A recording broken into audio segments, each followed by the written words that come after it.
Welcome back to Weekend Movie Bros, where I am Jacob. Uh, Are we recording? yes, we are recording. You don't see the live Hey, button. It says there we live. go. There it goes. It went. There we go. We're ready again. Zachary's on a delay. It's fine. I am Jacob. That is idiot. And that's Magic Mike. Either way, we have a fun pod. We Consistency. have a fun podcast for you. I'm quite excited to talk about everything that happened in May. I'm going to very quickly introduce what these podcasts are in case you're new and you stumbled upon us. We are Weekend Movie Bros. We post a lot on our YouTube channel, trailer reactions, movie reviews, podcasts, movie commentaries, all the fun stuff. But for the podcast in general, we take all the stories that happened the month prior and we talk about them. So this Mhm. month we're talking about May, and we have several stories from May to talk about, and then next month will be June, and so forth and so forth. It's to give us time to really process the information and have a much more calm conversation with you. Because if you've seen any of our early podcasts, where we did do this weekly for a long time, it was chaotic, Mhm. Mhm. not in a fun way, No, not in a bad way. Either way, we're let's go we're ahead and we're get. we're moving and grooving now. Yes. Also, to plug it here, we have a TikTok now. Oh, we do. Nothing's on it currently, but we have a TikTok. I'll put the There link will in be out of the there'll description. be out of the theater. I'm hoping either Jacob can start it or I'm going to. Starting with The Flash, there will be an out of theater reaction to The Flash, and moving forward the rest of the year, there will be out of theater reactions. Just quick glimpses going on, what we thought about the movie, either me or him or whatever. Because the reality of it is that we talk about the movie about a month after it comes out, most movies. Hmm.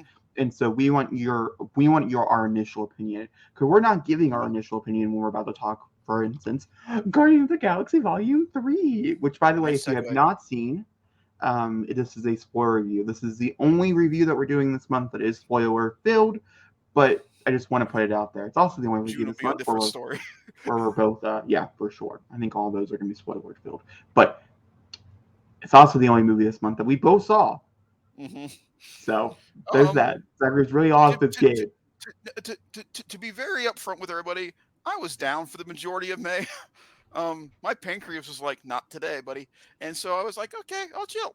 And that's exactly what I did. I chilled. Jacob really did the work in May. And, everybody get a round of applause. Jacob, you did a great job. He got everything there, took care of it. I'm going to let Zachary start this because I have all the information. So as many stories I can let Zachary start, I want to do this month. So go ahead and tell us your thoughts and opinions in spoilerly fashion about Guardians Galaxy Volume 3. Guardians of the Galaxy Volume 3 is the best Marvel film in 2 years. No part, none. Nothing. This beats every other Marvel film that's been released so far between the end of Phase 3 going into Phase 4. Um, I've sat on it now for almost a month, and I can say it now. This is better than No Way Home. This is better than Shang Chi. This is better than all of them put together for me. This movie is so fucking good. I have one little quarrel with the film, but the rest of it to me is absolutely perfect. Um, this gave me my favorite Marvel character now within the MCU, and that's Rocket Raccoon. Much like with Andy Serkis during the Planet of the Apes era, I don't think Bradley Cooper gets enough credit for how much he does for that character. It is so just underlined, and it makes me sad because the moment, and like Jacob said, I'm giving you five, four, three, two, one. When the High Evolutionary kills all of Rocket's friends, it just I'm going there because it's the scene that still sticks in my head. And when you see Baby Rocket just scream, just that gut scream, I have never cried harder in a theater since Tony died. It got me. And when he did I was like, fuck yeah. It was so, I was so happy when he did it. Fuck the High Evolutionary. I can finally say it now on the podcast. It makes me feel so good. That man's a prick and I hate him. Um, Everybody. Now, me and Jacob, oh, yes. Could you explain what Guardians Galaxy Volume 3 is about for anybody who might Sure. not know, Sorry. without Sure. just jumping directly into Sorry. conversations that So, we might be confused about? sorry. Guardians of the Galaxy Volume 3 is the story of Rocket Raccoon's origins, along with the introduction of Adam Warlock and the High Evolutionary. And it is the tale of everybody after the events of Endgame and the holiday special, where the Guardians are, how they are interacting with each other, and where they're going to be going moving forward after this movie, and where we Thank leave you. them. That is the basic gist of Guardians of the Galaxy Yeah. Volume 3. Me and Jacob disagree on one major thing in this movie, and we will talk about it. I will get mine out of the way. I think Gamora is used brilliantly in this movie. I think she is used perfect. I think this is the best I've seen her used since Guardians 1.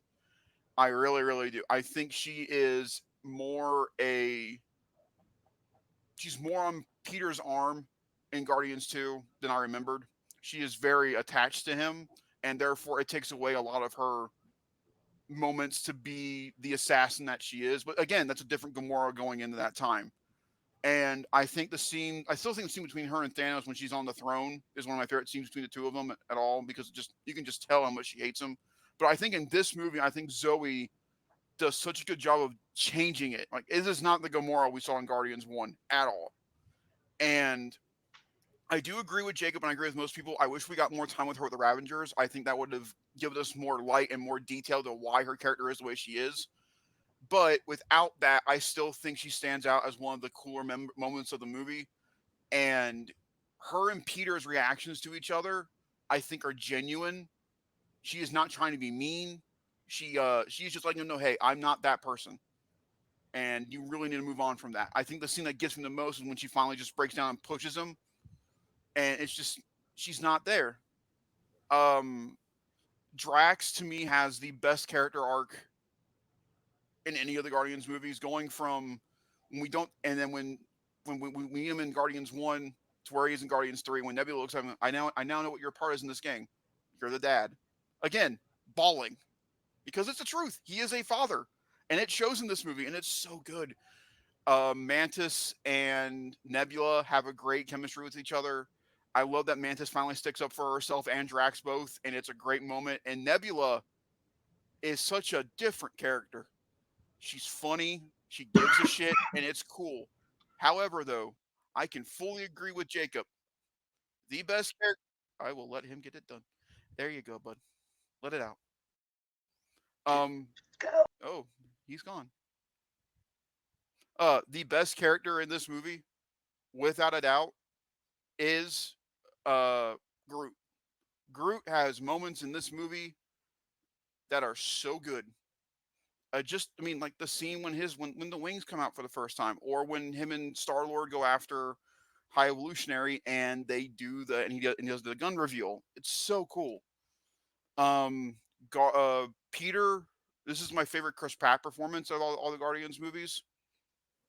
But again, this all revolves right back down to Rocket. And when, in Guardians 1, when Rocket talks about how they, pulled him apart and put him back together, for most common audiences, they have no idea what he's talking about. That is just something that's just kept with him. And in this movie, we find out why. And there is some horrific shit in those flashback scenes. When they change that turtle into a person, I was just gobsmacked. Now you know It, how Teenage Mutant intros are made. I just, oh man. And then the other big debate about this movie was Adam Warlock. Either you liked Adam Warlock or you didn't like Adam Warlock. And I am on the camp of I loved Adam Warlock in this movie, from when you meet him to by the end of the movie, because they explain it in the film. He is taken out of the cradle way too quick. Way too quick. And it shows, but he's also how he is in the comics. He is a baby. He needs to be taught what to do. He is not just going to get in there and go, I'm Adam Warlock and I can save everybody. No. And I think Will Poulter breaks that off perfectly. The scene when they do the interrogation and she goes, make him talk. I said, make him talk. You said to get his attention. It's so funny. Um, and I think the High Evolutionary is the best villain Marvel's had in a long time. I get his motivations. I understand why he's doing what he's doing it, but you still hate him, and you want him to get what he gets, and he does. And the face reveal at the end was like looking at Two Face if he got both sides. It was intense. Um, However, I really wish the F word did not go to Star Lord. I wish it would have really went to Rocket at the end of the movie. When I would have been, because I'm a fucking Guardian of the Galaxy. I'm like, that would have been cool. It just, it's so pleasing. It's such a good movie from beginning to end. It's hilarious. It's really funny. And this movie gives me the most hope going into James Gunn's DCU because he, just within the Guardians films, and in my opinion, the Suicide Squad, it shows how much he cares about the material that he's given, and he will make sure that that material is given the justice it deserves. Because whether you liked the Suicide Squad or not, you have to agree that that movie cares more about the Suicide Squad characters than Suicide Squad did. I think, and I think directing wise, I'm so excited for Superman even more. Me and Jake talked about this. The Adam Warlock flight stuff gets me so excited for the flight scenes in Superman whenever that happens. Um, and you can also tell between Quantum Mania and Guardians, you can definitely tell which one Marvel had more faith in because the VFX on Guardians is 10 times better than the VFX in Ant-Man and the Wasp Quantumania. And I just had a great time with it. I really did. It sat in my mind since May. And I'm really glad out of all the movies in May, that was the one I got to see in theaters before I got sick. Because I would have been really upset if I didn't get to see it in theaters before it left. You And actually saw it in so theaters right after you got sick. You got out of the hospital, and then you went and that's saw it. right. So, with that being said, I will give this movie out of 5. Hmm. This gets a 4.75 out of 5. It's as close, I think, a great Marvel movie can be. My one quarrel with the film is the prison sequence. I think that is more of a James Gunn, hey, let's bring everybody together and chill out for 30 minutes. And it's very noticeable. I think both Nathan Fillion and his wife do a great job, and along with Ratcatcher too. But they stick out like a sore thumb because you know why they're there. See, And I'm really nervous about that part going into his DCU. I do not want to see his wife everywhere. I do not want to see her in every movie. I don't. I love her. She's great in Peacemaker, but she does not need to be in every DCU movie. She does not need to be that. She does not need to be the Clark Gregg of the DCU. Like, I'm here to support you with the Justice League Initiative. Like, I don't need to see that. No, no, no, no, no. But overall, I thoroughly enjoyed Guardians of the Galaxy Volume 3. Jacob, so your Guardians spoiler Galaxy. details. So Guardians of the Galaxy Volume 3 was an interesting time for me. I was expecting one thing, I got something completely different, which was not a bad thing. A little backstory: I did rewatch Guardians Galaxy Volume 2. I will say that I much prefer the first one, but I think Volume 3 is the best one out of the trilogy, which is pretty amazing to say. I don't think a Mm-hmm. lot of Marvel trilogies can say the final one is the best one out of its collection. And so I was really happy about that. I liked almost all the characters. I think my standouts were Nebula and Mantis, I think were my standouts personally for me. I thought that Groot in the special looked horrible, and I absolutely adored him in the movie. And so I think that was a huge upgrade, which made me feel really good inside. And I walked out thinking, oh my God, that's amazing. And the High Revolutionary was a very dumb villain to me when I initially had seen it. He really pissed me off. I didn't really understand, you know, why he was chosen to be the villain and things.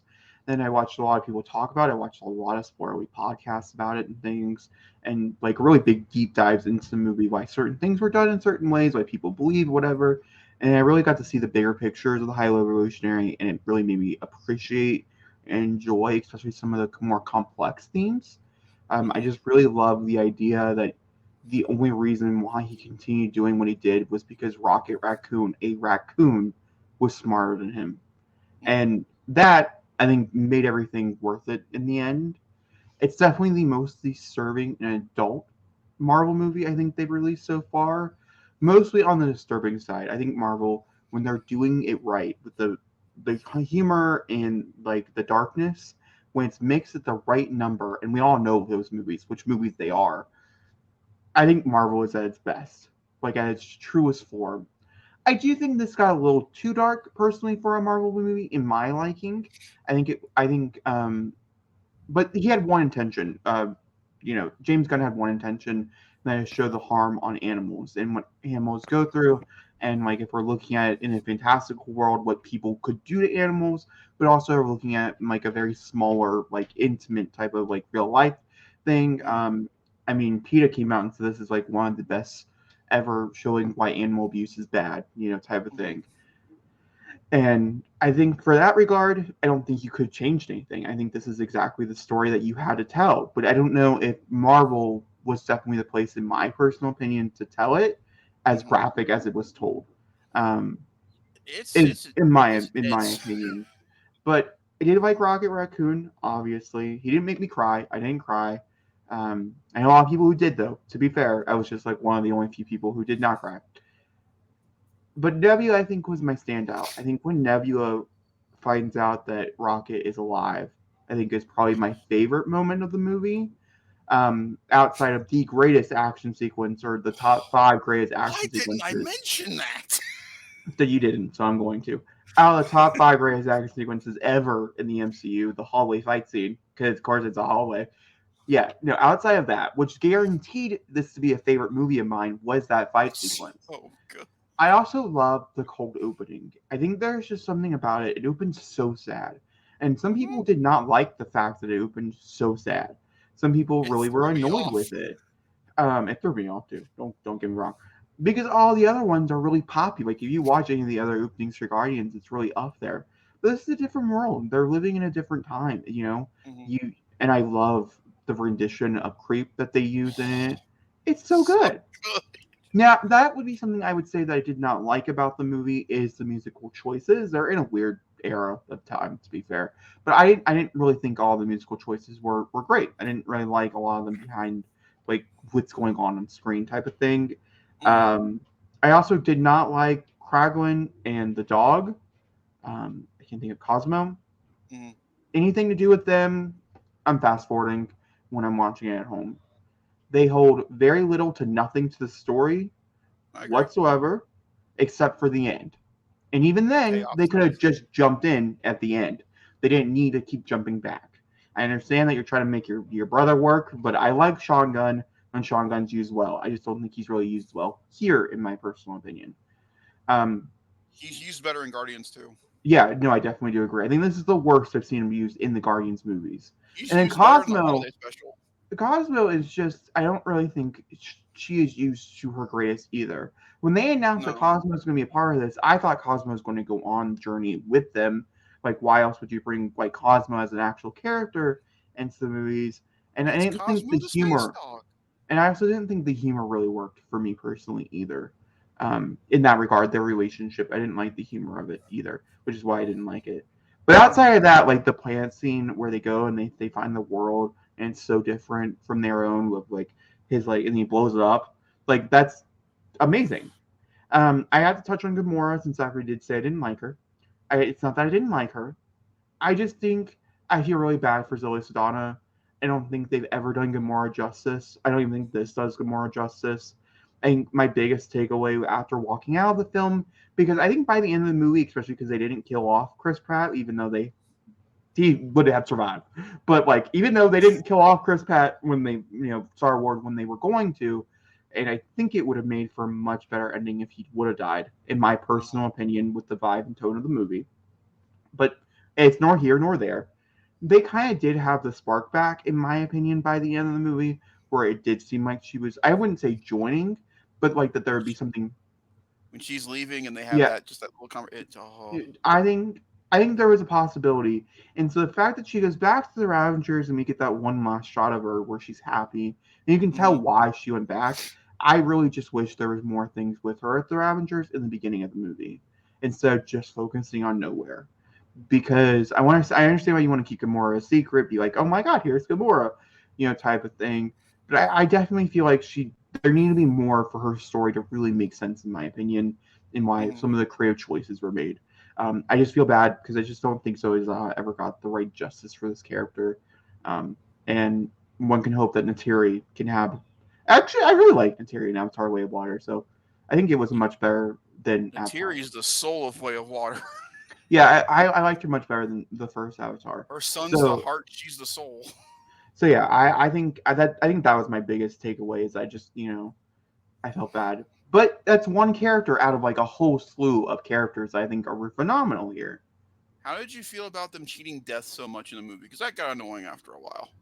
You know, I've been running around the Fast and Furious universe, as you know. We're going to talk about that a little later. That's a common theme there. And it's a common theme here. I think Rocket not dying was deserved and well earned. Mm-hmm. I think Peter Quill not dying was not deserved and or well earned. I agree. Also, if you were going to make sure he didn't die, don't do it so realistically that he wouldn't survive. Right. I think that's also another takeaway is that the visual was in him running back to go get the thing that like was truly like it was a common theme throughout all three films. I think would have been a perfect end way to his character. So it's just, in my opinion, more annoying. I'm excited to see where they go forward with Peter, for sure. that made me. I told this to Jacob when I came out of the theater. That made me so mad. But I don't know why it did, but it did. I don't know. I'm walking out. I'm walking away from it, giving it a 4.5. It is by far, unlike Zachary said, my favorite movie has come out in between phase 4 and phase 5, phase 5 and phase 6, whatever phase we're in. Let's get real here. It's not my favorite. I think like Black Panther 2, it's spades better than this. I enjoyed Shang-Chi better than this, I think, like as a movie going experience. But I very much, it's not to say I didn't like this movie. I thought this movie was phenomenal and so much better than I thought it was going to be. I think that's a big takeaway. I did not like Guardians movies, and I walked away liking the first one and the third one. That's a feat in its own right. Guardians Volume 2, oof, rough movie to get through. But there's moments in it that were good. Moments. Just not the whole thing. All right. And this is also the movie where you appreciated James Gunn's directing more, because you've talked about your... Yes, I've never really enjoyed James Gunn's like true camera work. I think he is the best here than out of anything I've seen him in. And I've seen a lot of James Gunn's movies without knowing I've seen James Gunn movies. I also think his script is the best here. I think when he is placed with limitations, James Gunn works really well. In my personal opinion, when you take away those limitations, I think that's where I get into the stuff that I personally just don't enjoy from James Gunn. That's my issue with Taika Waititi. Thor Ragnarok, limitations. Thor Love and Thunder, all out there. But then again, I've seen Taika Waititi where he's been all out there in other regards. I just don't think it works in the Marvel universe. No. Also, those Crimson Souls weren't, to be fair.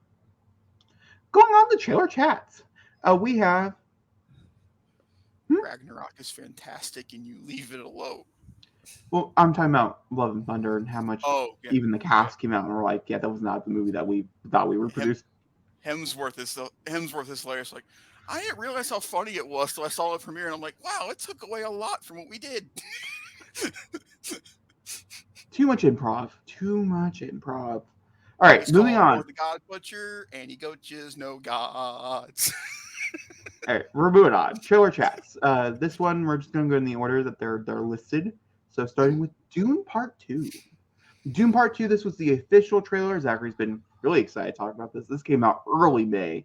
It came out to premiere in Film Guardians. And I have like a little to say about it. I think the visuals look phenomenal here. I think the Sandworm writing was not as impressive as I was hoping. But the one-shot Florence Pugh with the blades, or it looks like the blades coming down her face, lives in my mind rent-free until the end of time. So I'm good. I'm excited. This is genuinely a movie that I'm excited for, and probably not a movie that I would want to look at more for until it comes out in November.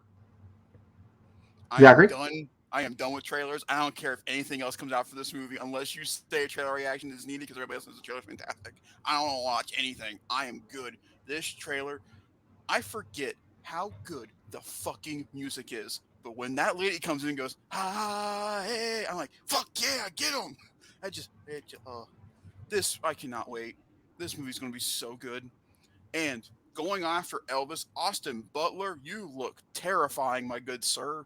I can't wait to see you fight Timothy Chalamet. I can't wait. That movie's going to be so. And I think November is the perfect month for this movie. Just to go sit down on a nice autumn day with a cold Coke and some chocolate chip cookie dough bites in my hand, sit back in that theater for 3 hours and just enjoy the visual spectacle that's going to be this movie. I cannot wait. Oh. Now, I am genuinely, which I talked about this. I talked about this before when we covered Dune the first time. I read Dune, the first one. This one, Dune Part Two, is finishing out the first novel. The books are really confusing in the order that they go in and stuff. So I'm really curious where they would go further than this. If they do more, this does well. It's supposed to do really well. Hopefully. Because it doesn't have the pandemic to rely on the low box office like the first one did. Nope. So if it does not do well, that just means people don't like Dune. It's just that's what this is going to come out to be. So and it's hope. I do hope with the cast and stuff. I'm really hoping. But there are some interesting things if they stick to the source material like they did for the first one. Where this story goes, I don't think it's going to make a lot of people happy. I'm really curious to see how well this does outside of the opening weekend, which we all can tell right now. Opening weekends are very heavily loaded. We don't talk about box office on this podcast because it's just kind of stupid to talk about monthly box office, in my opinion. Zachary, I think, probably agrees so too. We talked about it off camera, but it's so heavily loaded when it opens that I'm really curious about the second weekend drop for this particular one, if they go through with all the choices that the author did. I know they're changing some things because they don't want Timothy Chalamet to be a white savior type of thing, which he definitely is in the book. So I'm curious to see what they change here. So I think that's one of the things I'm most looking forward to. Moving on to Mission Impossible 7. Can I say something? Oh yeah, for sure. Sorry. Regarding what Jacob just brought up with the box office thing, I don't want to bring up box office on this unless it ultimately reflects what the movie's gonna how the movie's gonna go moving forward. Like a certain film that came out in June that we'll talk about. If Doom flops, then we'll talk about the money part of it for sure. Yeah. But if it's traditional, then we won't talk about it unless we need to. That's all. All right, that's nice. I agree. I definitely agree with that. I think we'll at the very end of the year in January we'll talk about the overall box office and stuff. But like monthly, it's just we're doing this. We're not doing it weekly. If it was weekly, we talked about the box office weekly because it's fun. But it's just not really coherent to. It's not as fun if you wait a month later to talk about it when the numbers and adjusted really haven't changed. Yeah. So Mission Impossible 7, Zachary, what did you think of this trailer? I'm not going to talk on it because you want to know how I feel. I have a reaction for all of the ones we're about to talk about. So it's really just Zachary's game where he's just going to tell me his thoughts. Mission Impossible, man. Tom Cruise. Thank you. This movie looks the train fight is going to be so dope. Oh. I've not seen a good train fight since Uncharted 2, the video game. I haven't seen a good train fight since Skyfall. It's okay, Trainfall. It's an okay. Trainfall? That's a movie I'd love to see 007 do. Locomotive in Motion. Or is it? Anyway, this movie looks so good. I think the entire cast looks... That chase scene in the car is going to be so good. And we've seen that jump now ad nauseum because I love to promote that damn jump. But I get it. That damn jump looks damn cool. And then watching that train just slowly fall off the track. A real train. Just... I don't know. Like, one of my big takeaways for it was the fact that Chris McQuarrie and Tom Cruise went in being like, with the studio, I want to jump off a mountain on a bike. I want to blow up a train. Okay, we'll figure it out. And they did it. And you want to know why they said yes to Christopher McQuarrie and Tom Cruise? Top Gun Maverick. That's exactly why they said yes. I mean, Mission Impossible do well. Each movie does better than the last one. This one is projected to make $1 billion. Hopefully they can ride the coattails. And I'm much more excited for this. This could be in my top 10, not my top 10 worst. And it's just a part 1. Yeah. I don't know how I feel about the part 1 part. We'll talk about that when the movie comes out. But like, I'm tired of cliffhanger endings. I'm not gonna lie to you. They were fun. It's fun 2023 is concept. the year of cliffhangers. They are fun in concept, but I had to say, after seeing so many of them by this point, it just makes me mad. Just give me the full fucking story. And also, not that we're talking about Spider-Verse, but I really do hope it doesn't feel like we're leading just into a third act. I really do hope, like Fast X, where it feels like there's so much story left in the gas tank. Where And Spider-Verse, in my that's why opinion. Transformers is the best movie in June. It's a coherent story with nothing else at the end. Okay, moving on. Sorry. Um, so The yeah, creator. the creator, Zachary. My opinion, I'll go first since you went first for Mission Impossible 7. My opinion, if you want to see me live react to it, you totally can. But my initial and forward opinion is that it's just too much of a mess of too many different things. Visually, it looks stunning, but it's not even from the good director. So that was my takeaway. It's in the trailer. I was like, wait, isn't that the one that got fired? And it is the one that got fired. So, yeah, no. I'm not gonna lie. When this trailer started, I'm like, man, Tony Gilroy, you're getting a lot of work today. Oh, this isn't Tony Gilroy. This is the guy that was working on it before Tony Gilroy. And listen, me and Jacob agree. The visuals on this movie look insane. They look nuts. And that poster, that teaser poster, is still one of the best teaser posters I've ever seen. But Yeah, I it looks completely like a agree with Star Jacob. Wars. It looks like a star. It looks like Rogue One with a little bit more budget on its side. That's what it looks like. And let me tell you, is it going to be good? Probably not. Visually, though, I'm excited. I'm excited because I love John David Washington so much that I'll be there. And in that regard, I want it to be good for him because the last movie I saw him in, I thought was boring, dull, and couldn't reverse time enough to save itself. Yeah, I'm coming at you, Nolan. Bring it. It was okay. Tenet was terrible. Not great, but it was okay. It was okay. That's where I'm at with this. All right. Robert Pattinson shined in that movie because, he got to be his more patency self. Killers of the Flower Moon. I can't wait to watch this movie. However, oh, I feel like I don't know if we should wait to watch this as a commentary Oh just to get our no. genuine reactions. No, I don't know if I can. I have a hard time reacting to like really, really like dark. Like if I've already seen it and I think it's Yeah, amazing and I was like, oh, we should totally react to that, sure. But I have to at least seen it first. this is my most anticipated Scorsese movie since Wolf of Wall Street. Oh, that's a good one, yeah. This looks fucking incredible.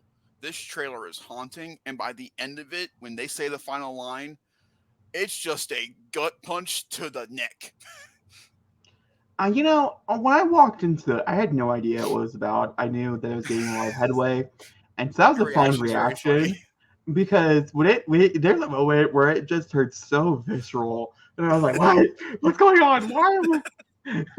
Now I know what it's about. Now it makes a lot of sense, and like, yeah, I'm here for it. But like, it's gonna be a hard one to watch. But Mm-hmm. I think it has a very top contender to be Best Picture this year. So Oh, it's for definitely sure. one to look for. And then leaving it off with Barbie, the main trailer. This trailer's so funny. It's a This good one. trailer is so funny. It's just it it puts in perspective a little, not a lot, a little bit of what the story is going to be about. Me and Jacob have talked about Barbie at a lot off screen, and I won't talk about what he's told me, but the trailer they're showing us is not the movie they're going to give us. That's all I will say.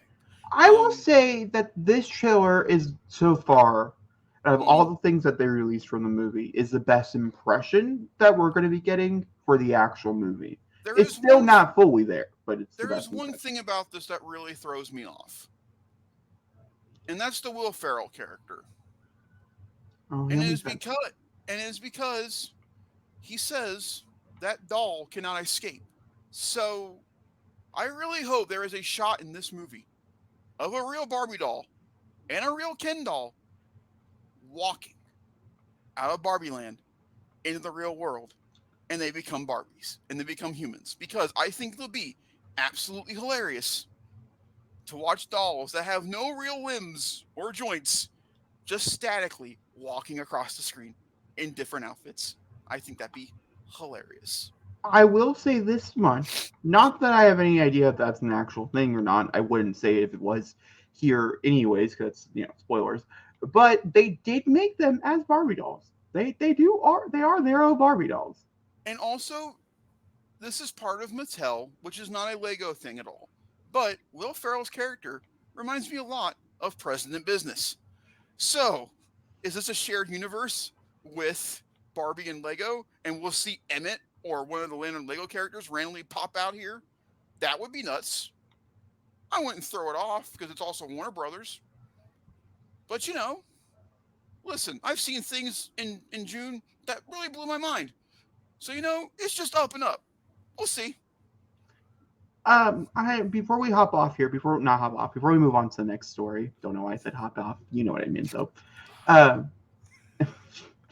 I would like to say thank you for everybody who's checked out my trailer reaction. Yeah. Part of the reason why I'm not really talking about it is because 929 of you have seen my reaction. So that's my thoughts and opinions about it. As I'm looking through this, is there any other ones I want to quickly add that came out in May? Zachary, what did you think of the color purple?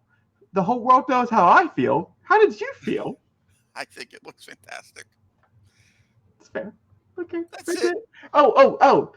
Should we watch Cocaine Shark? Oh, Jacob. These are the questions that people are going to ask. It is a question people are going to ask. And listen, everybody. Listen. Look at me. I'm telling you right now. We did this for you already this year. It's called Winnie the Pooh, Blood and Honey.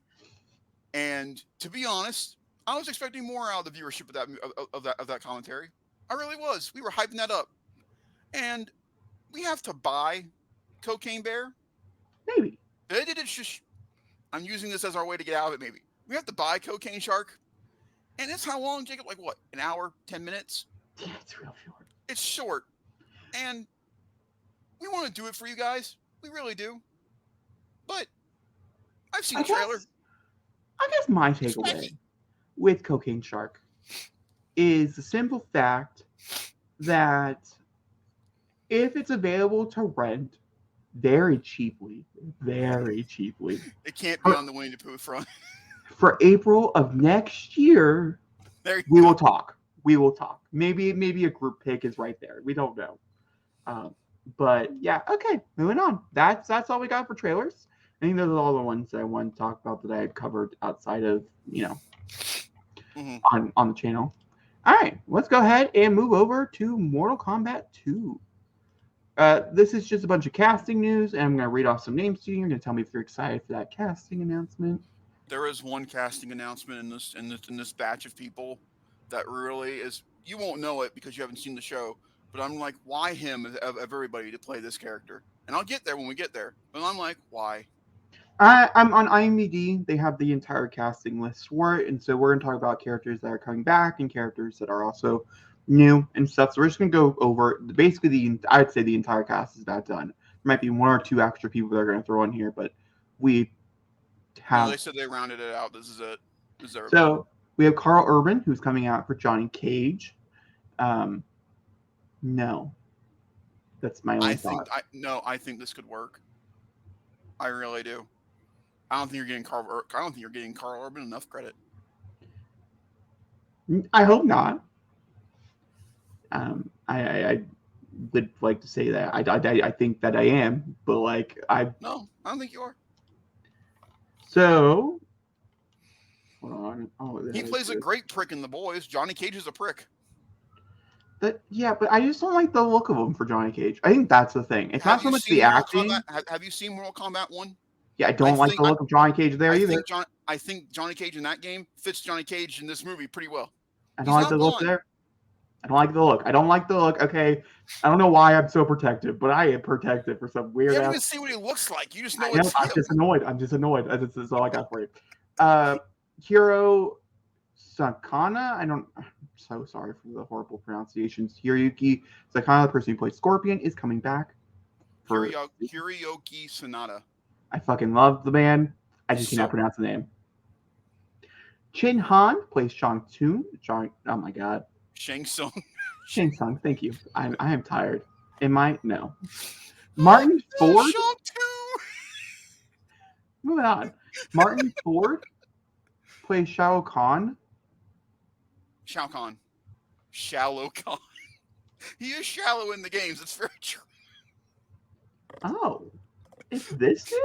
Yeah, it's the guy with the mace. The guy you like so much, Mortal Kombat 11. No, I meant like actor-wise. Oh. I He don't can't know. act for shit. But that's okay. Yeah, that is okay. He cannot act.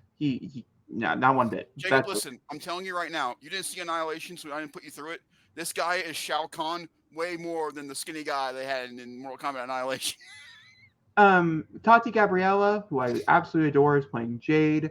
She's from Uncharted. I didn't watch that movie. She's also from Sabrina Teenage Witch, type of thing. She's a phenomenal actress. You'll like her. She's a good choice. Jessica McNane comes back for Sonya Blade. She was in the first one, right? Yes. That's what I thought. Damon Herman is Quan Chi. This is the one. Okay. So, Jacob, Damon Herman. look him up, and one of his casting things should be a show called, and I love this show, Justified. Yeah, he yes. plays Dewey Crow. Dewey Crow. Jacob, this is the most southern, back of the roads Kentucky man you will ever meet. Oh, I know who he is. Yes. Oh, that's a visual I did not want to see again. Jacob, can I ask you a question? Does this man scream bald, white, tattooed face guy throwing skulls at people? Maybe. Depends on the character design. But here's the thing. All I can hear out of him because he's Dewey Crow is, my name is Quan Chi and I want to get your... That's all I can hear. And I don't know if I can look at him in the movie and hear him go, Sub-Zero, you better get over here now. That's all I can hear. Moving on. Desmond Stein is playing King Jared. I don't even know. Gerard? King Gerard. That's not what that looks like. So, Falcon and Winter Soldier. Okay. Yeah. So do you know the actor? I know who the actor is. However, Warner Brothers, please talk to Ed Boon. You want to know why, Jacob? Because King Gerard is a new character, once again, created for Mortal Kombat 2. Oh. And as I recall, people liked the first movie, but there was one glaring issue everybody had unified together. And it was the new guy they brought in because he had nothing to do with the games. Can I ask you, was it Lewis's Tan's Cole Young, who is very much coming back for the sequel? Yeah, that's the guy. Okay, how long did that go with people, Jacob? Not well. I liked him, but not a lot of people did. So what I'm saying here is that you already have Shao Kahn. You have Shang Tsung. You have Quan Chi. Why do you need a guy with a generic white name? Who's not white? That's my point. Oh my God! Why are these names? Okay, I love you people. Just know I love you. Okay, I don't know you, but I love you. I don't want to pronounce it. I'm gonna do it so bad. Brooks. That's the last name. It's Jax. What's the first name for Jax? What's the actor? Oh, Supergirl. Yeah. What's his name? Mid-Chad. Yep, that's right. You're a mid-Chad. You're a mid-Chad. Moving on. He's a phenomenal actor. I thought you did really well as Jax the first time. And I'm quite excited to see what they do with him going forward. Joe Talisman is coming back for Sub-Zero. Oh my God. I love this actor too, but these names. He's the one from Kate. Lord Raiden is coming back. Oh. Senotable Asano. Senotable asshole? No, Asanone. Oh, Asanone? Yeah. It's wrong, but it's better than not. I very much enjoy him as an actor. He's great. Ludi Lin is Liu Kang. Good job. Yeah, I got that one. Adeline Rudolph is playing Katana. So excited to see Katana in this. Hopefully she does their job. Ludi Lang is the Black Ranger from the 2017 Power Rangers movie. Ah, there you go. There you go. Oh, that's nice. He's Ah, I great. enjoy him too. Okay, Yeah, cool. That's good. I yeah, he's also great. enjoy Adeline Ruloff. I had to look her up to figure out what she was from, and even though the TV show she's a part of is absolute trash, she was not that bad. That's the Resident Evil TV show from Netflix. We're not going to talk about it. It got canceled on Hmm. a cliffhanger. Like, I know I didn't like it, but I wanted to know the answer. Whatever. Let's move on. I sat through that whole entire thing, and then whatever. It's fine. It's fine. Inatu Nagun is playing Sendo? What? Isn't Yeah, that a Katana's part of mom. the outs? That's Wouldn't she? Katana's mom. Okay, but I don't know if she's playing Katana's mom. Shao Kahn She's not that much older. yeah, no, Shao Kahn is Katana's father. Sindel is Katana's mother. They established this in Mortal Kombat Annihilation. You would have known it if we watched it. But they're not going off of the movie. They're going off of the video game. So And I'm just saying. it's canonical in the video game. Man, Man, maybe we should watch Mortal Kombat no, Annihilation before Mortal we Kombat should watch 2. Mortal Kombat from 2020. All right, let's move on. 2021. Whatever year that came out. 2021. Okay, moving on to Fast X. What do you think of overall? What do you think of the cast from Mortal Kombat 2? That's a fair point. I didn't even answer that question. That's a good No, question. Should have waited. You literally butchered everybody's names and said we're done. I'm really excited. I think everybody that's been added, I'm really, really excited for. I'm excited for the characters that have been added. Hopefully they got better writers. I think that's my big takeaway. And that they have more fatalities. I'm telling you right now. Out of everybody in that cast list, Johnny Cage, new guy, Liu Kang, Raiden, Kitana, Sub-Zero, and Scorpion will survive Mortal Kombat 2. They got the rest of these people to say good job and they'll move on. Tell me I'm wrong. No, if Jade does die, I really hope she gets a good death because she's a phenomenal actress and she really does deserve. Fine, I'll give Jade there too. But the rest No, I do hope Melina's not in it. Oh. She's not on the cast. No, because she died in 2021. That's why I said I hope her sister does better. That's all I said. You've got Liu Kang and Katana in the same movie. They're gonna do something with that love story.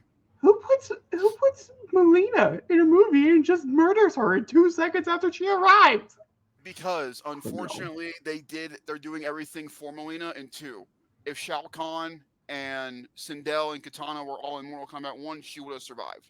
They had nothing really for Melina to do except for the Anya, and so they killed her. It's so good though. Whatever. That's X. Let's talk about a movie. Let's do it. One thing to take away here. I've decided to put the Fast. So I have a few things. I'm gonna tell Zachary if he should watch it or not. He already knows he should.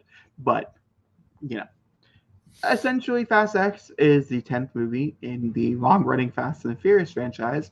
Judge me for watching it. I don't care. Isn't it the 11th? We don't. Hobbs and Shaw is not a part of the main timeline, the mainstream line of movies. But for numbers quality's sake, this is the 11th film in the Fast and Furious franchise. I watched 11 Fast and Furious 10 movies before this to get prepared for this one. Okay, yes, I did. This is true.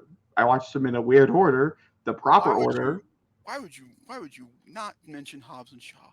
I did. I know it is truly. If you've not seen Hobbs and Shaw, it's just genuinely a good movie. And they're really, and honestly, you don't need to have like any connection to the Fast and the Furious world at all to watch it. So like, yeah, they barely mention anybody from the movies.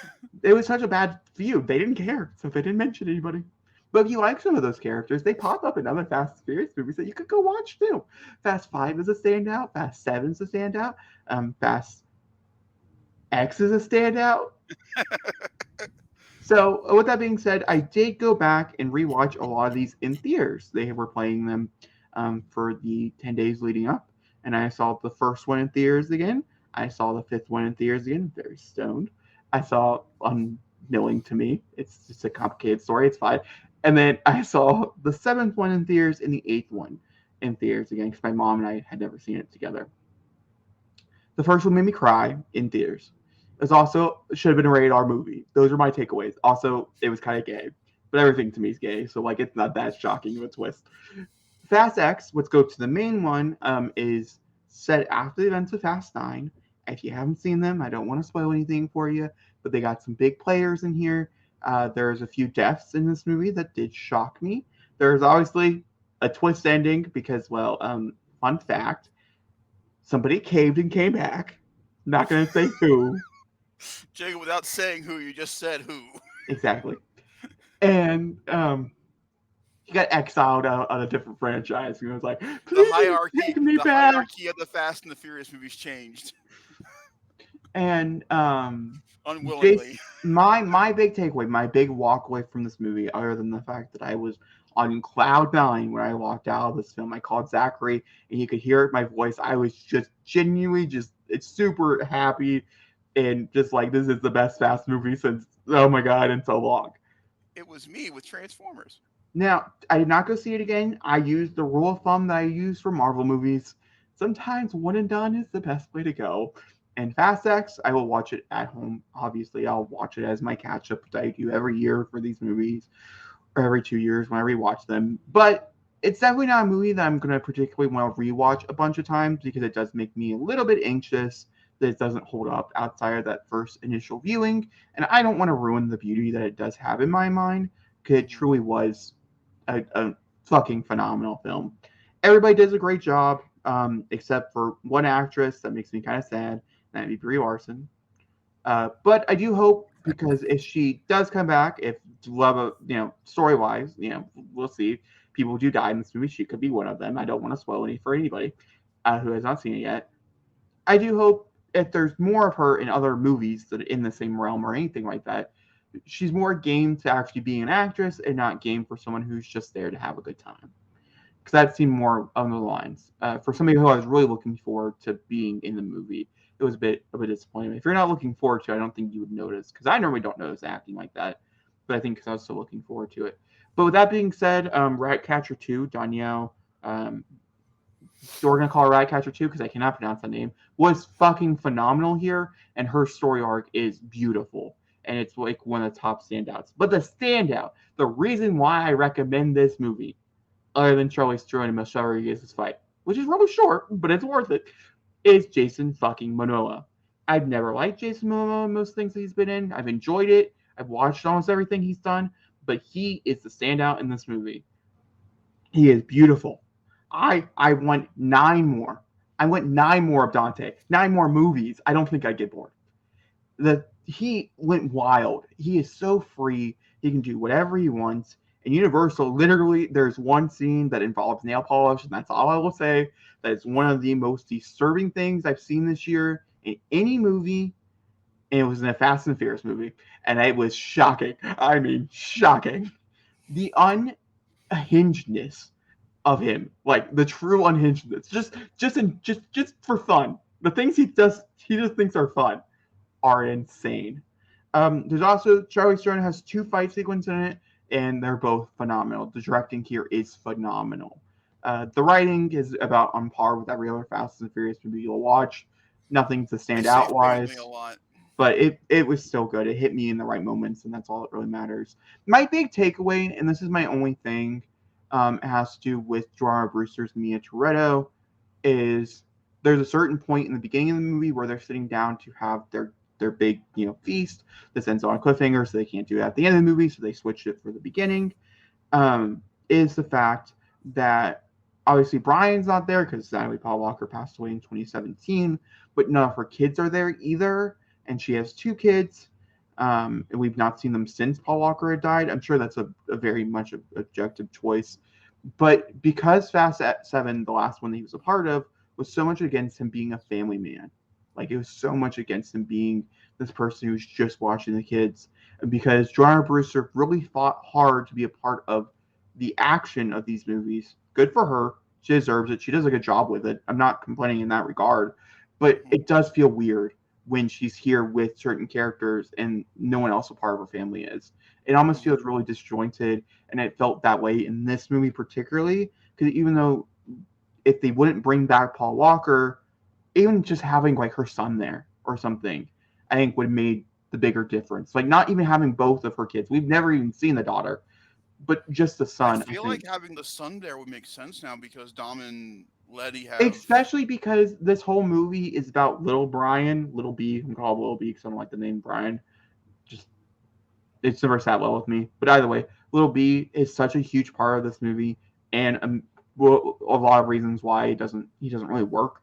But they're trying to set it up to pass on the baton to him for future, like for Vin Diesel and Michelle Rodriguez to take a back seat, still be a part of them, but they want to make more past this. They can just with a newer generation type of thing. I think introducing his cousins, I Would think be a. would be the smart Do you thing. And think they could do that in the next one for Yeah. sure. I just hope that they do. I'm not saying Paul Walker needs to come back because I understand. I get it. I think anybody who is familiar with the story can also understand. And I mean, his family's fine with it. Meadows in this movie, she has a very small little cameo, but it was a good cameo and things. But yeah, there's also some other cameos that do work as well. It's a chock full good movie. I had a great time. Very excited for part 2 when it comes out in 2025. But yeah, that is Fast X. 2025 is so busy.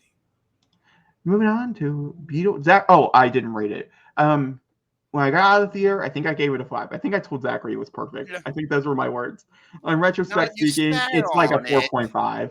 It's like a 4.5. It's still the best thing. Also, the best recommendation I can get at me.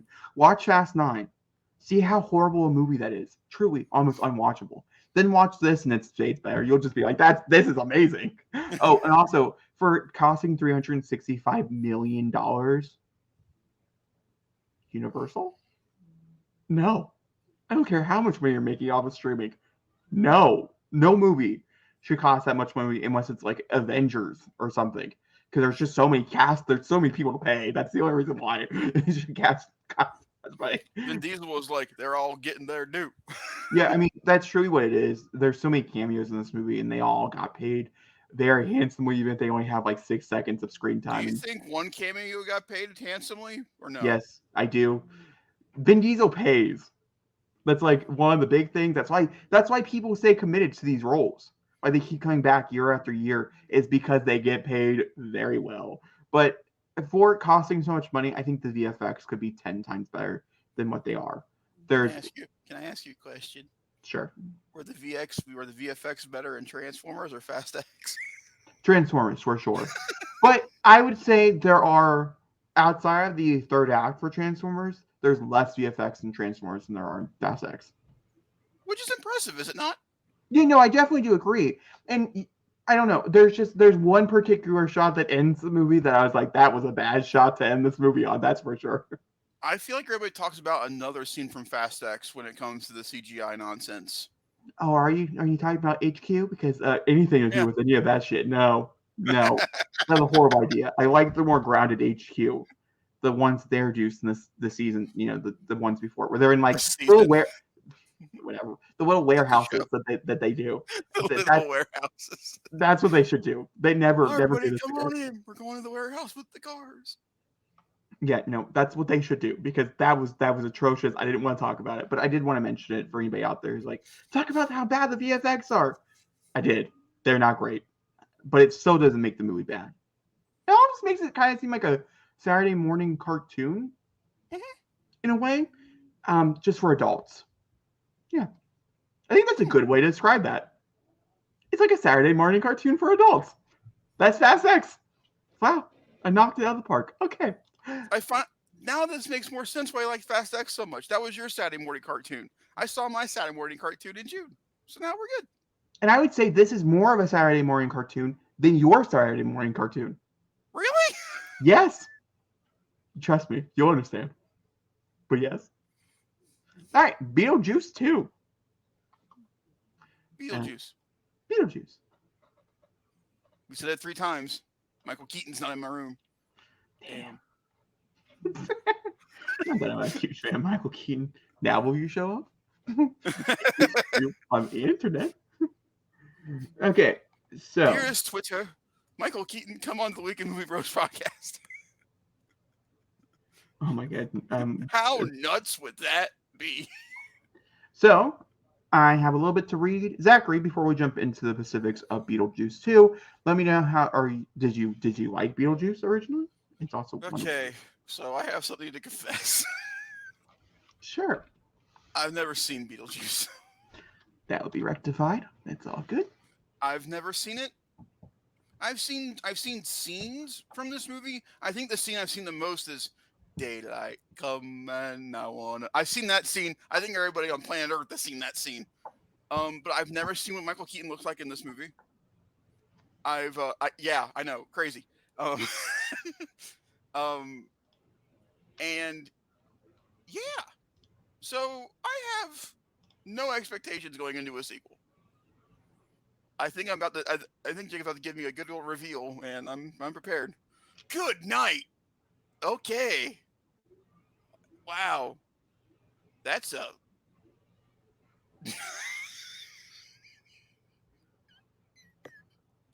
That's a. Whew, that's a face. That is some. Come here, eyes. Jesus. Just, I've wanted to seen put it out there. animated Beetlejuice, but I've never seen live action Beetlejuice.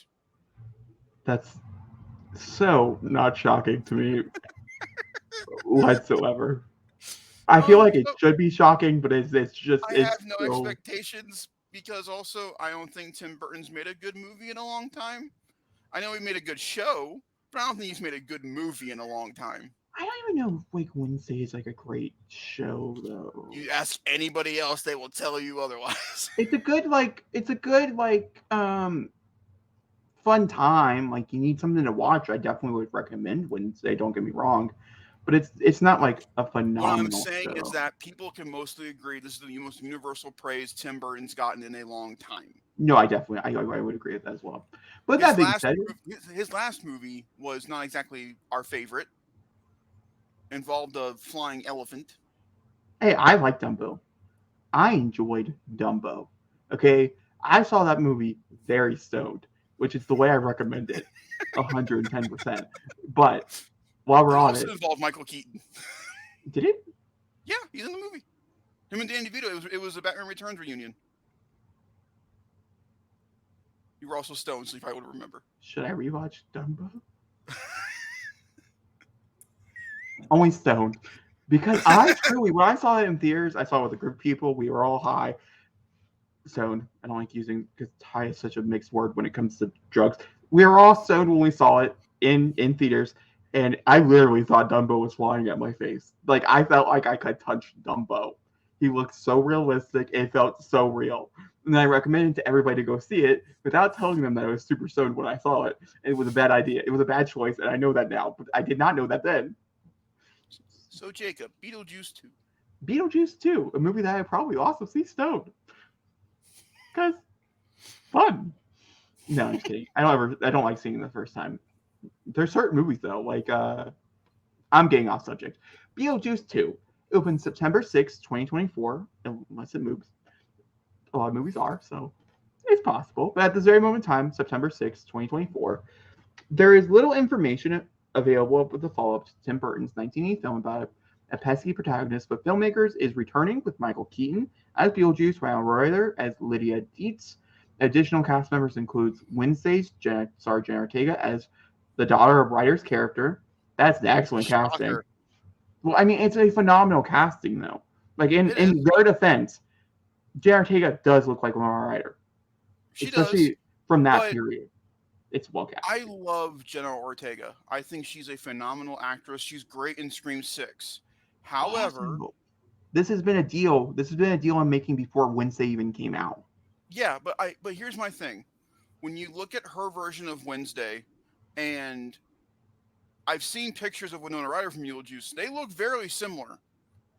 And I don't want Jenna to get stuck in this monotone. I don't think that's the character though, because you have never seen Beetlejuice. You don't really know the different. Like, it's a completely different vibe. But you see where I'm coming from like a non-watching movie point of view. Like they look very similar in essence. Yeah, but it's a completely different vibe. Like it's definitely like it. I don't think that's gonna be the case here. And then also, as well as Justin Theroux is yet to be a revealed role. I don't mind Justin Theroux, but I don't love Justin Theroux either. Brad Pitt's Plan B is producing Beetlejuice. Which means you think Brad Pitt will make a cameo in Beetlejuice too? Probably. He makes a cameo in a lot of things nowadays. Arthur Go and Miles Miller are the ones who worked with on Wednesday are panning the script, which makes sense. And has like a little bit about the original movie, which I'm not going to explain to you. Beetlejuice, interestingly enough, only grossed $74.7 million when it first came out in 1980 something. But has been not as a Tony nominated play, which is the reason why it's getting a sequel all these years later, I heard the because musical's pretty good. the musical is phenomenal, and it's definitely not a musical, but like if it was, I mean, it'd be pretty good. Michael Keaton can sing. I know Jenna Ortega can sing. I don't know about Winona Ryder, but yeah. Okay. We're going to cover a big story. Here we go. Are you ready? I am. Sure. So we are going to be talking about the 2023 WGA Strike. We're going to talk about this strike this time. If anything moves forward before the end of June, we'll cover those strikes then.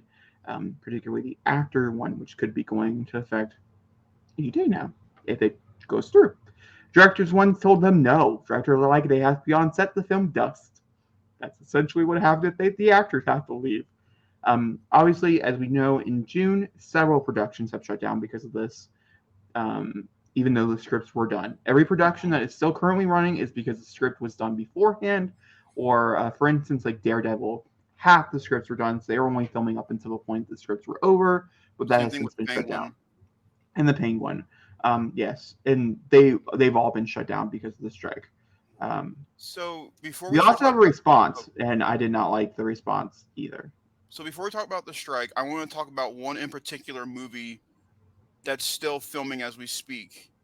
I think it's going to hurt the film, and I want to get your opinion on it because I think it's one of your more anticipated movies for next year.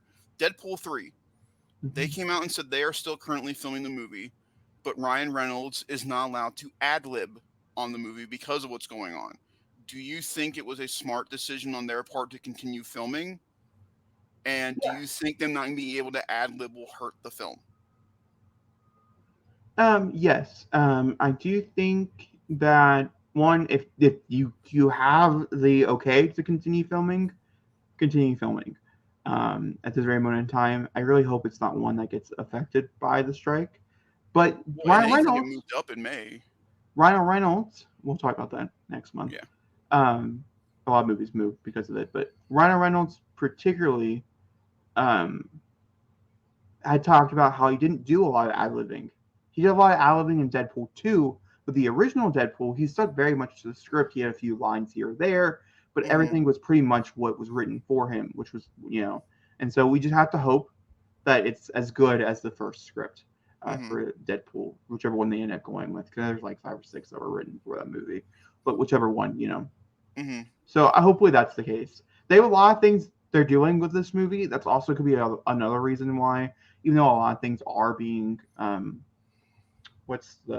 shut down currently because of this, there's a lot of actors and actresses that are going to be popping up in Deadpool 3 from other movies that we're all really excited to see again on the big screen. I'm not going to say who, because there's been some rumors of some casting announcements and stuff that I'm sure will be announced at Comic-Con. Comic-Con's going to be packed. That's what we're going to be covering in July. That's if the Actors Guild does not go through, because the Actors Guild goes through, then nothing will happen at Comic-Con because they can't show up for Comic-Con. Well, Comic-Con is not a union function. It's not a paid union function. But I don't think they would go just to be, just to stand with their. They can't do award shows. That's the thing. They can go to conventions.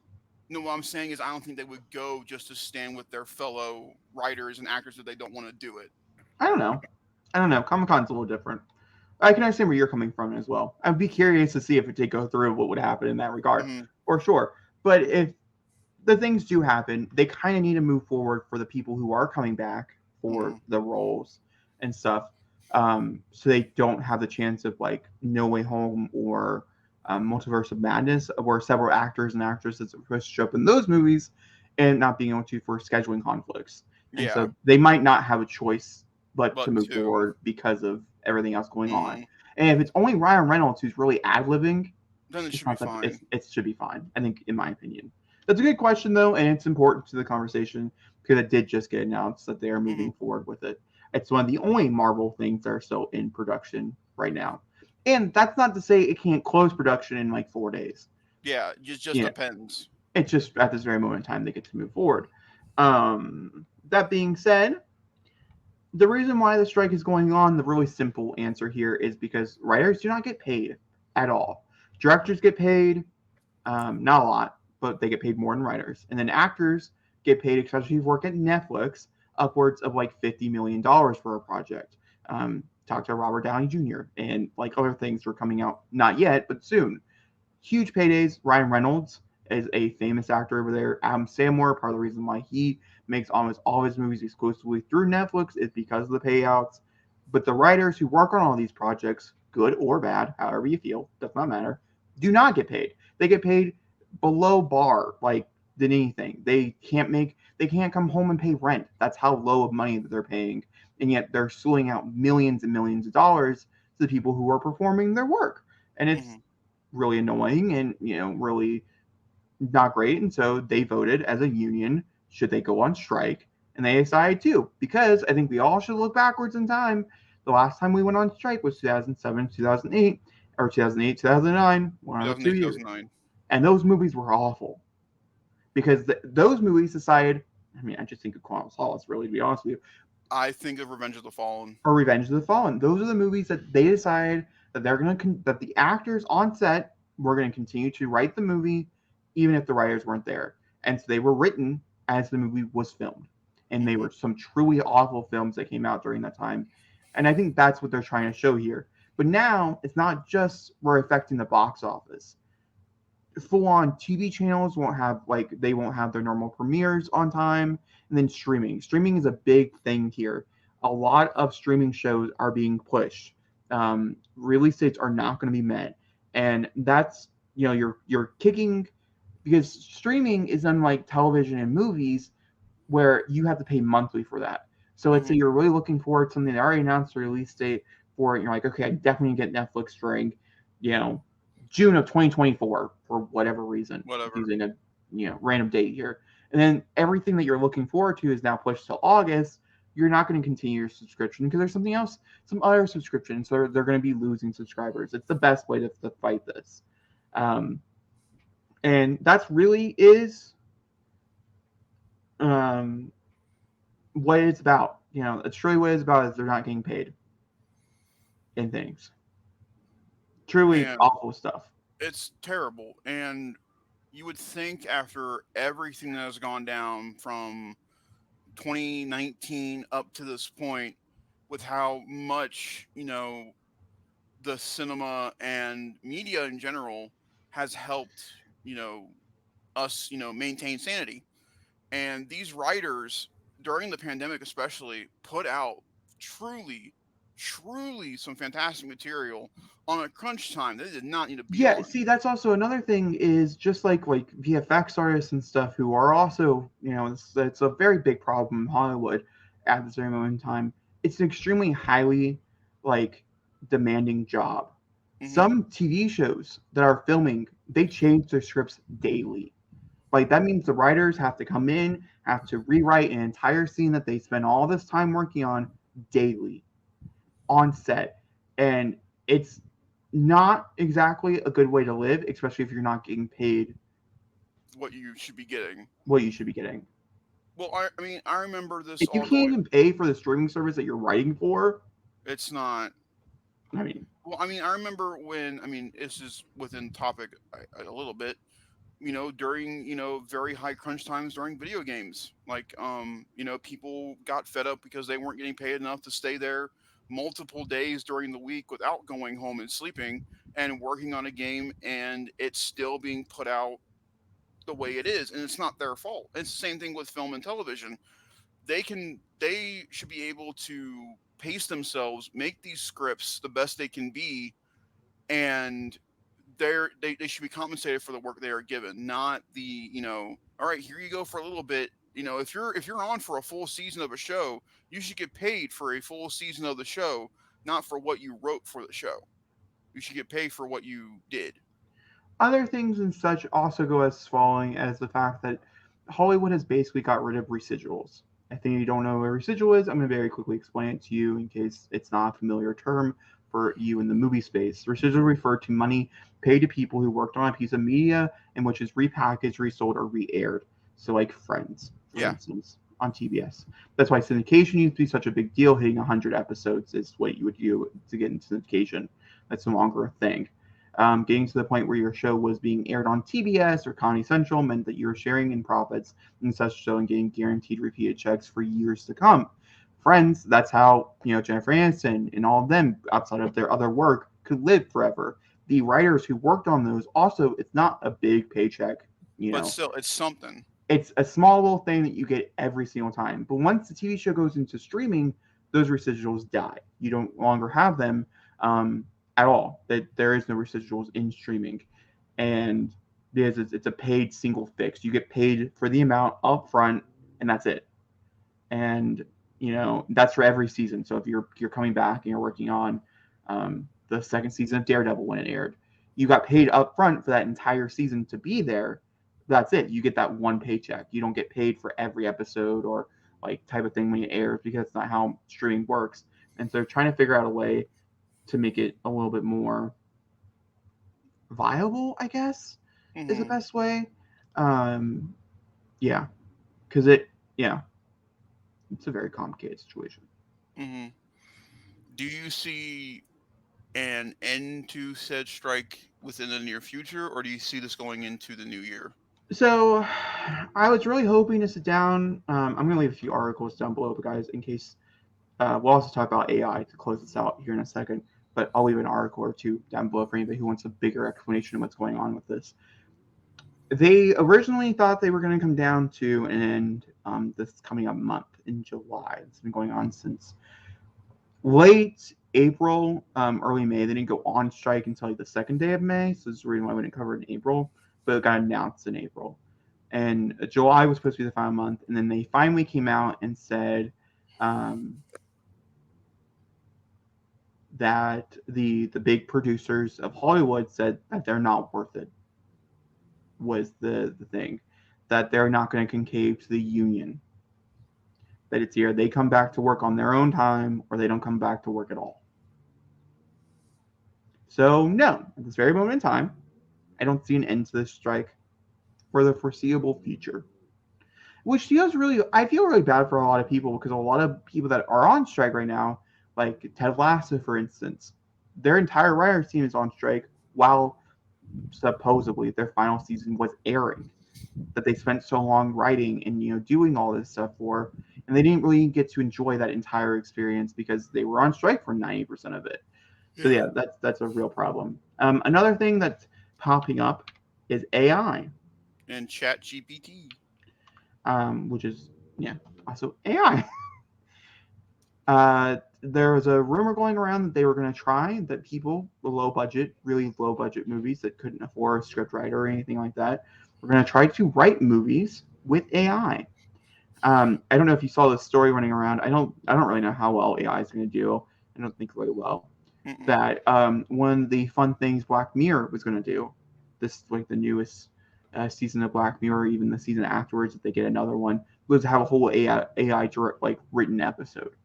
Huh. And so the creator, one of the creators, one of the main writers on it, was like, they went to an AI website and they're like, write me a Black Mirror episode, like fully, And the AI wrote it, and he said it was one of the worst things he's ever read in his entire life.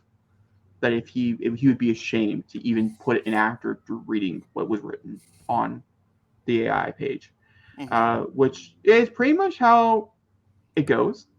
I think AI, I've been thinking about this a lot as a writer personally for myself, is really good if you need someone to talk to. Mm-hmm. If you're running through ideas and stuff and you need a second opinion, Mm-hmm. um, that could be a good way to do it. But other than that, I don't know. I think AI might have been one of the worst things to be ever created and be allowed to be used by the public. I agree. I think certain aspects to AI, like all like the AI art that's been going on, I think is pretty cool. But it's taking away from actual artists who are pretty good at their job. So We shall see. But it makes me curious moving forward because like certain shows, like we talked about Daredevil, Ward again, The Penguin, all these shows have been put on pause indefinitely until the strike goes through. So these shows were planning for either late, mid 2024 or late 2024, and they're not going to meet those dates. And Max was heavy on the Penguin for their streaming service for the new era for their streaming service. And so I'm curious what their backup would be if that doesn't happen. Also, something else to keep in mind while we move through this time of TV shows and movies that are still on air or still filming and stuff. If there is anything that needs to be changed in the script, let's say they have a scene that doesn't work out or anything like that, that means anybody on set that day is the one who has to write it, who has to come up with the new idea. They Mm-hmm. cannot turn to the writers who wrote the original scene to help them. So that is the only thing that does scare me about like Deadpool 3, Mm-hmm. I guess, in a way, is the fact that you don't have a fail safe, which is part of the reason why Quantum of Solace turned out like Quantum of Solace did, because Daniel Craig had to write 90% of that movie because it kept changing and changing and changing and changing. Um, so yeah, I'm curious to see what that does for as we continue to go forward and stuff. But When do we see the ramifications of the strike? um, Not till next year. Do you think 2023 is safe? 2023 should be completely safe. I don't think there's anything that was supposed to be filming, except for reshoots. Mm-hmm. Reshoots could be affected if anything has to go through them, because there's still movies that are coming out later on this year that we're going through reshoots and I need stuff. to, yeah. Um, but other than that, I think it's pretty much a slam dunk. I'd even say like the beginning half of 2024, like quarter one. I'd say So quarter two up to onward. May. No, I'd say up to like April, March, Okay. April, um, depending on how far things were. That's the beautiful thing about movies and television shows. Most things are filmed years in advance. Mm-hmm. That's why, like for instance, Jenna Ortega has gone out and said it's really interesting for me to promote a movie that I filmed 4 years ago that is just now coming out, type of thing. I have a feeling you're going to see a lot of movies that you're like, oh, that should have probably been left on the cutting room floor, see the Mm-hmm. light of day. They're going to really start to scramble to figure out Man, what needs to come what out. does Warner Brothers have in their back pocket that's done that could that that could miraculously put into a universe and make sense? I don't know, but they have something in their backlog that'll work. What though? What film could that be? We'll never know. Yeah. Well, we have time for one more story. We were going to originally stop here, but I'm just going to very quickly talk about the Freaky Friday sequel. It's Um, freaky. and because that's really just all we have is that it was This doesn't need to happen. so I don't know if anybody's watched Freaky Friday here recently. It does not hold up. It's a No. pretty bad movie. Yeah. But with that being said, I'm still excited for this. Lindsay Lohan had been fighting for it for a while now. She wanted to come back and she wanted to do it again. That makes sense. Jamie Lee Curtis also wanted to come back and do it again I know they because kept in touch, they have kept in touch. but Um, do you think a Freaky Friday sequel works in the modern era? yeah, Or do I don't know. I don't or know. do you think that was a piece of its time? Well, Freaky Friday is a remake of a remake of a remake, Yeah. and it's also been remade two other times outside of that, excluding like other like more I mean, freaky. when yeah, when I think of a Freaky Friday movie that's come out more recently, I think of Freaky. Yeah, And that did well, but that was also a very different take on the body swap. This is them going back and doing it again. And I think Freaky Friday ends on a note to where I don't see why they would switch again unless they are so like apart before they come back together in the new one. That's the only thing I could think of. I don't really know. I would have to hear the The premise of it. idea.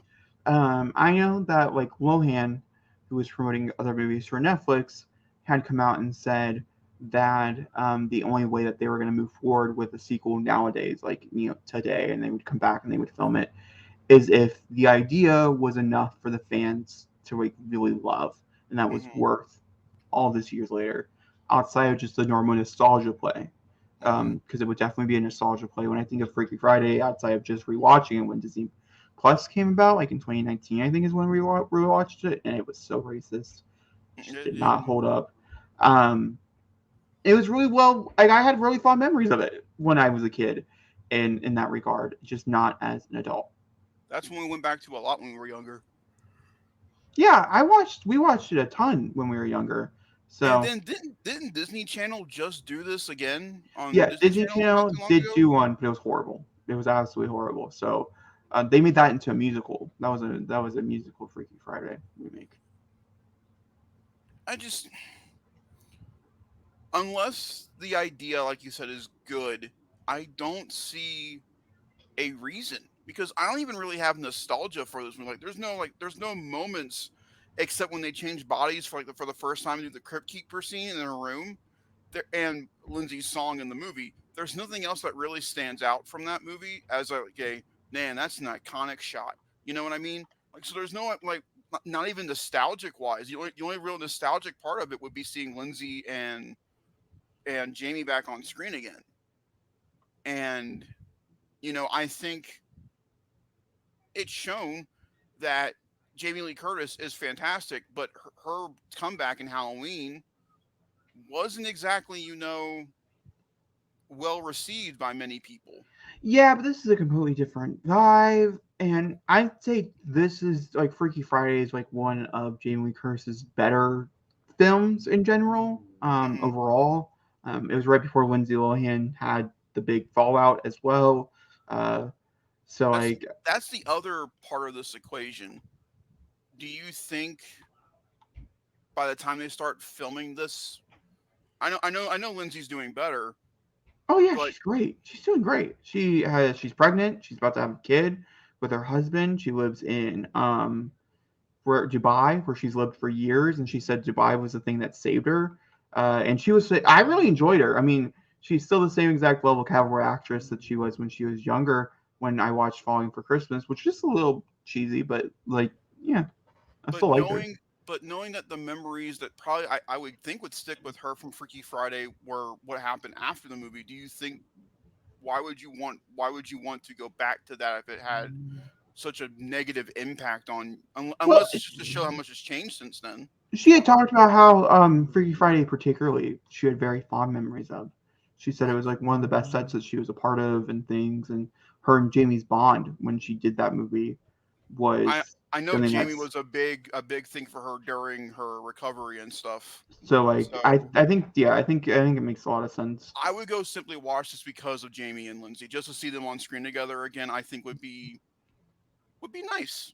Yeah. All right. Well. Now here's my other question Oh, for this particular thing. sure. Is this a going to theater film or is this Disney Plus?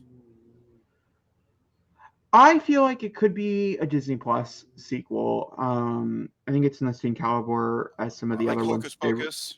they released. Yeah, I would say on the lines of like Hocus Pocus.